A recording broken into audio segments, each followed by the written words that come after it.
Yo, you guys, this is Blacklist of the Abyss, and you're watching my review for Boku no Hero Academia, aka My Hero Academia, Chapter 41. Alright, and this review's up late mainly because it's just been a really busy week with like assignments being due. I had a 20-page paper due on Monday, which is when the chapters come out. Plus I'm graduating on Sunday, and there are a ton of events throughout the week and stuff going on, and it's just crazy. I may be traveling on Sunday night, but I could also be traveling. I could be pushed back to Monday, so even with the next chapter, I don't know if those will be out on time either. But it's just a really busy time.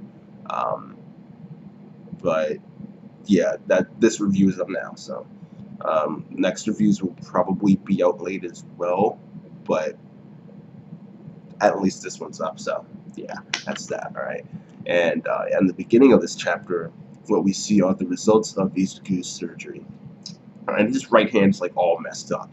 All right, it's like his fingers are crooked, and he's got like scars and stuff. His hand's pretty messed up.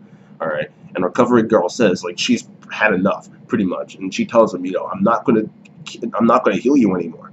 I'm not gonna do it. Like if it's something small, then okay, but this level of damage, no, I'm not doing this anymore.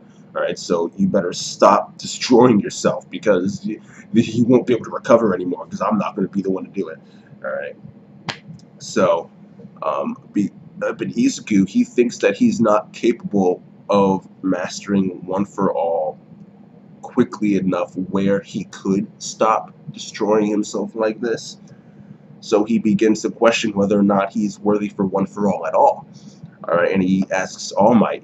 There are a ton of great people, there are a ton of great heroes in this school. Like, wouldn't it be better to give One for All to one of them, like a Todoroki, who would have One for All on top of his fire and ice powers, which would be insanely OP, alright? And All Might's like, yeah, I'm sure he would be pretty legit with One for All, but, I used to be quirkless too, and my predecessor, he trusted me. Look how I turned out. I think that you have something that they don't have, therefore I am going to stick it out with you. I think that you are the one who should inherit the powers of One for All, And this is the first time Izuku has heard that All Might used to be quirkless, so that's a connection that the two of them have, and he realizes that All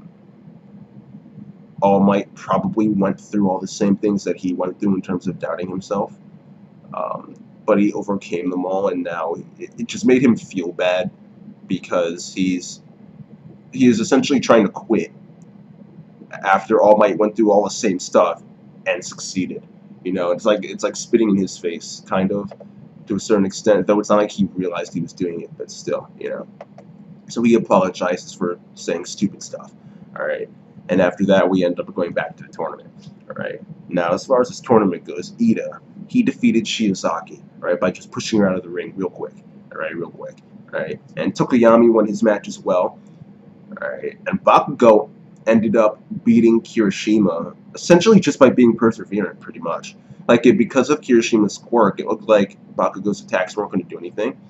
But Bakugo just kept hitting him, and eventually it worked. that's the best way to describe it. Kirishima, his defenses didn't hold up, and Bakugo ended up winning. So that's your final four. Bakugo, Tokoyami, Ida, and Todoroki. Alright. And he actually just went straight to Todoroki versus Ida. I thought there might be a little break in between, maybe some other scenes, but no, we just went right into Todoroki versus Ida. Alright, and Ida tried to finish this match quickly as well because he realized, okay, Todoroki's really freaking OP. He can end the match quickly just by freezing the entire place. Plus he's using fire now. This is just really, if I'm going to have any chance at all of winning, I have to catch him by surprise, and I have to do it quickly. Alright, and he does actually manage to get a really good kick in. Right, he really did. Alright, but Todoroki ends up freezing his exhaust pipes, which limit his mobility, and then he just freezes Ida. And yeah, quick victory for Todoroki. Alright. Now, the interesting end to this chapter we see this new hero, this new villain, all right, and I guess he's called the hero killer or something because he kills heroes. And the person we see him standing over is Ida's brother, because Ida went to go call his brother, and you could see like this cracked phone laying on the ground next to this body that's all bloody and stuff, and it says Tenya on it, which is his first name. All right, so which is Ida's first name, and so it's clearly his brother Ingenium, who was actually brought up early in the chapter, which is a good thing because I would have completely forgotten that Ida's brother was named Ingenium. I would have completely forgotten that. So even if I saw the ing on his armor or whatever, I wouldn't have even recognized it. So I'm glad they brought that up. But yeah, Ida's brother has seemingly been killed by this hero killer who has a thing for All Might. He says that the only person who's allowed to kill him is All Might. So maybe they have some type of history, or maybe he's just a fanboy. I don't know, but that's quite the introduction, right? So he seems pretty legit. As far as Ida's brother goes, this is shonen, so I